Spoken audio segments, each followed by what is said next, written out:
Okay, here goes. I'm off to Mana to, it's another one of these early morning departures from Anchorage. You got to leave before the water taxis arrive. So, well, it pays to, otherwise you get caught up in all their wake and stuff. I'm crossing Tasman Bay today. I'm heading over for possibly the current basin or through French Pass, depending on the time of the tides. I'm on my way to Mana to clean the bottom of the boat. It's an biannual, what is it? Every 2 years I do it pretty much. I'm following a procession of boats out. Anyway, that's it. I thought I'd just tell you what I'm doing. It's kind of familiar, me standing here in the morning sun, heading east across Tasman Bay. Some things never change. It's a beautiful day for it.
Well, by all accounts, it's a beautiful start. It's 8:50, I've just started, I'm up to 5.5 knots. We've got 31.3 nautical miles to go to the current basin, and at this whopping speed I should be there at 2:30. So it's looking pretty good so far, but this is just the beginning. To be southeast, changing to southeast. It's supposed to be southeast, changing to northwest. And it's northwest already, so is this the northwest that was predicted coming early? I think so. So it might actually get up quite forcefully. It could be quite a windy day today. This is the second time I've tried to get across Tasman Bay. I bailed last time. That was with the fish when I took all my lures. So I've already got a couple of new lures, some cheap $5 jobbies because I lose so many of them, and it's not really working. I don't know, maybe you get what you pay for with lures. I doubt it. There's a lot of bird action out here already, and I only just left Torrent Bay in the Anchorage over there. Already seen a boil up of Kauai. And there's the flotilla of the Nelson bound people over there. I'll see if I can zoom in for you. Yep, there's everyone sailing back to Nelson. I saw Jamara in there and read on the Facebook page that Robin is with Martin and they're going to Havelock, so I might actually meet them at some stage. I hope so.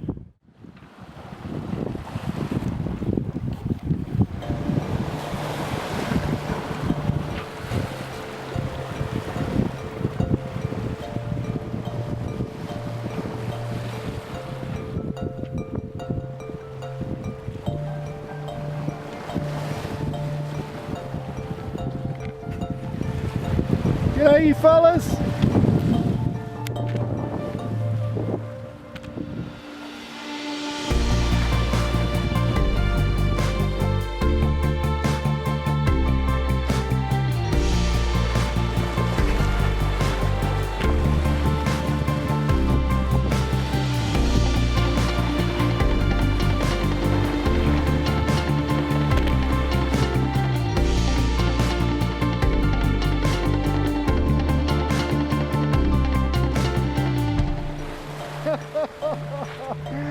Oh, it's great to have you guys back.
Hi folks, I'm going to be a little bit self-indulgent. I love dolphins, and I know that some of my viewers on YouTube do because they've commented.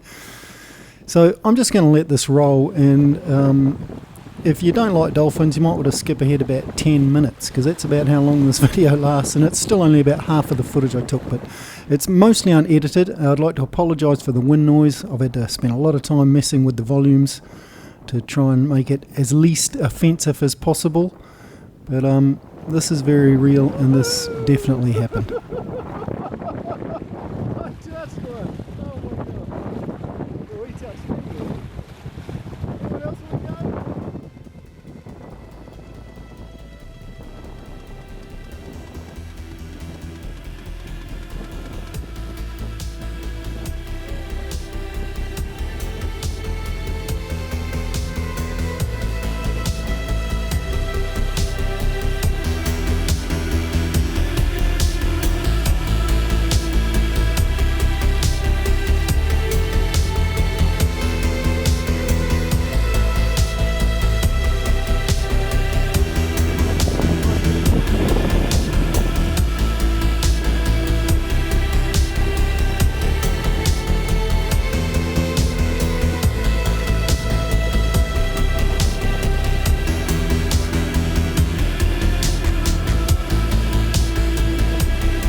Yeah, man, I got ya. Come again. Come on.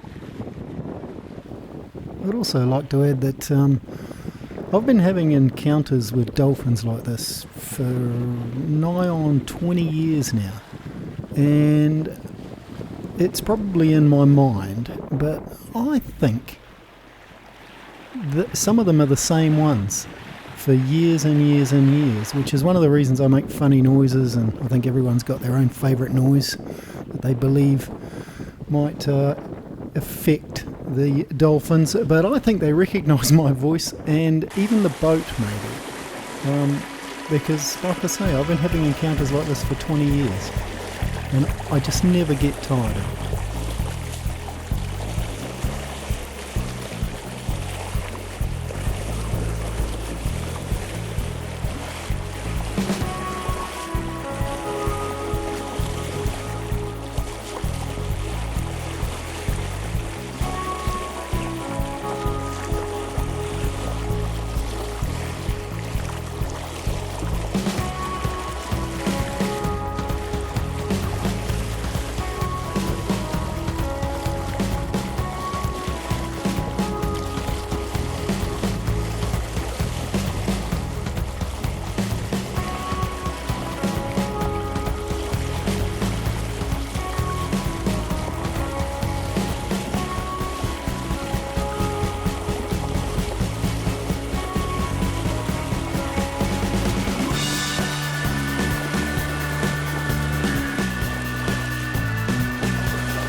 just wanted to say to camera that it's been superb. That was a great crossing of Tasman Bay, and the most exhilarating thing I've done all season really, because it's kind of like new territory for me this year. The first time I've been up this side, and I'm just at the bottom of D'Urville. I'm just trying to sneak between the Bruns, or whatever it is, the point over there, and the beef barrels.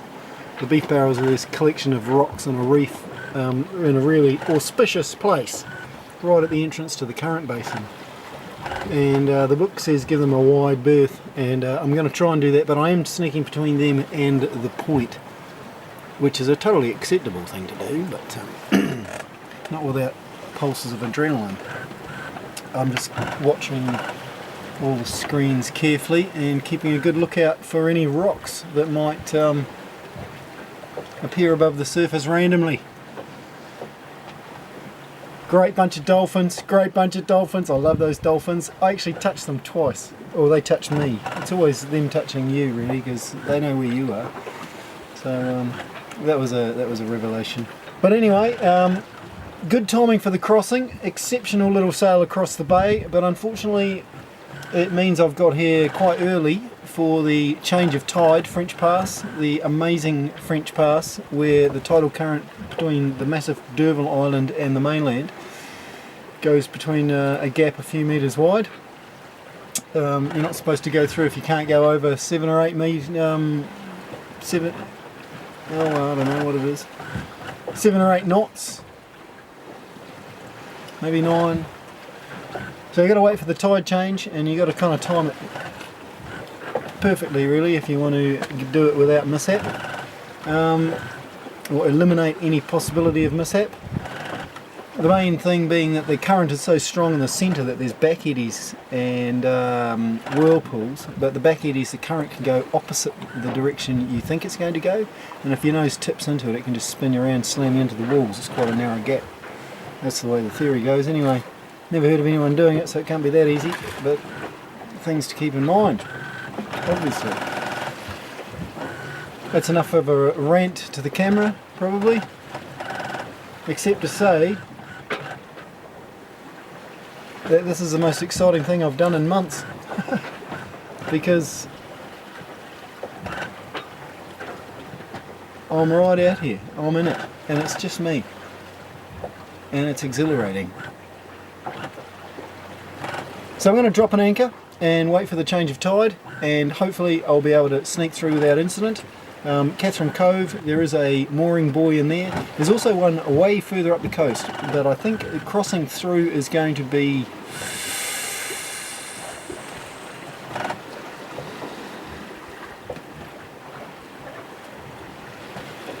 in a couple. Maybe I should check. Shall I keep it filming while I'm checking? Might as well, eh? Here's how I check. I've got this wonderful device here that goes display other tides, and it shows me the tide in Elmsmy Bay, which is basically where I'm going, and it's low water at 2 and high water at 8. So what am I going to do? Because it's 10 past 2. So it's just gone low water.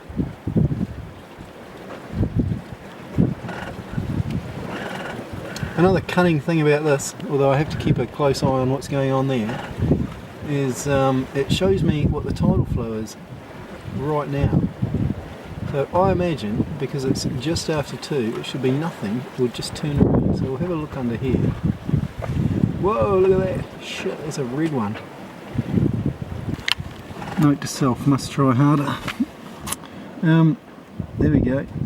If I hover my mouse over that, it tells me that the flow is 4.3 knots, going at 203 degrees. So that's a good tidal range there. Oops, I hit the escape key and that put me back to where the boat is. These are the rocks I'm trying to avoid. We've got the point and the beef barrels. There's the point, and there's the beef barrels down the bottom there. So I've marked a point there and I've got safe passage, so we'll be able to get to there, and then I'll just sneak through that gap. And I'll be against the current there. How fast will that be? Let's see if I can do that looking through the camera. Quite difficult. Holding my cursor over there and it pops up a little dialogue. 0.3. 0.342. 204.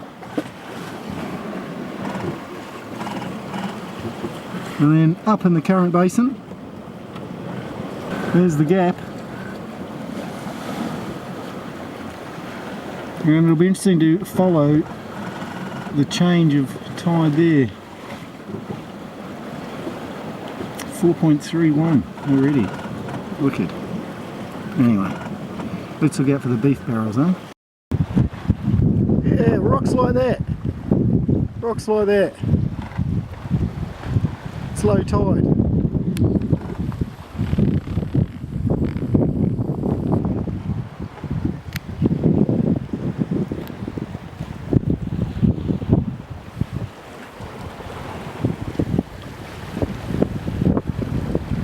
Beef barrels are out there somewhere.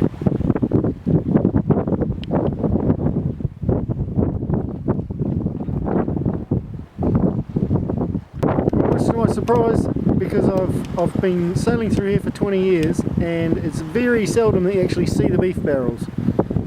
But I don't know if you can see them there, maybe you can. There's 3 rocks that are out of the water because it's low tide. And they're looking very visible, so that's very reassuring because I know that I'm not going over them or anywhere near them. So that's good. The beef barrels, notorious, cause of many wrecks. Because you can't, they're very difficult to actually place and locate.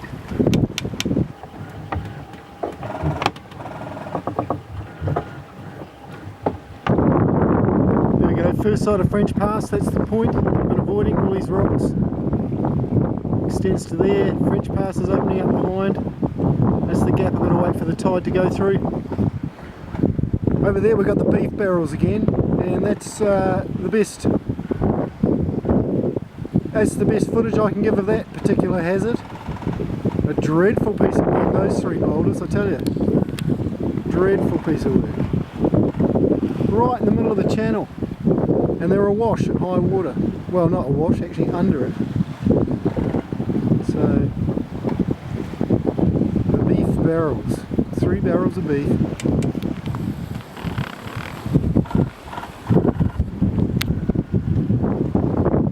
I've got new places to go. I've got to find an anchorage in here, somewhere to while away a few hours and eat like Billio. Eat like Billio. Eat like Billio.